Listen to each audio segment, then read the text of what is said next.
Hozirgi infeksiyalarga antibiotik mumkinmi? Albatta mumkin. Faqatgina 3 kundan oshiq isitmalasa va asorat bersa. Juda ham ko'p mutaxassislarimiz video qilib chiqaryapti, antibiotik mumkin emas, bermaysizlar.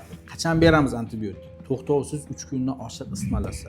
Asorat, ya'ni nafas yo'llari, o'pka, ya'ni pnevmoniya, boshqa quloq, boshqa oqishi, shunaqa holatlarda albatta antibiotik qo'shish kerak. Eng avvalambor sizda farzandingiz isitmaladimi? 3 kungacha kuting va dog' suv ko'pgina ichiring. Ya'ni tez kerak bo'lsa har 5 minutda suyuqlik ichirib turish kerak. Isitmasi temperaturasi 38 dan yuqori bo'lsagina keyin isitma tushiruvchi dorilardan berib turing. Agar o'shanda ham isitma tushmadimi, albatta mutaxassisga olib chiqib boshlash kerak.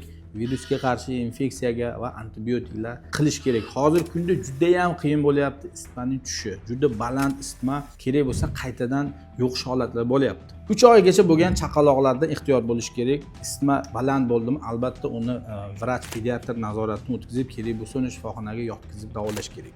Hayron qoladigan narsam shuki, juda ham ko'p bemorlarimiz o'rab tashlaydi. Isitmada yonyapti. O'zimizda mana obxodga chiqaman, baland isitma uni sovqotyapti deb ustini o'rab tashlaydi. U sovqotish emas, u bezgak tutish, ya'ni isitmada qaltirash bo'ladi. Uni aksincha yechintirib, dog' suvda, iliq suvda artish kerak. Tez dog' suv ichirish kerak. Hech qachon bolangiz isitmalab yotibdimi, qalin o'ramang, qalin kiyintirmang.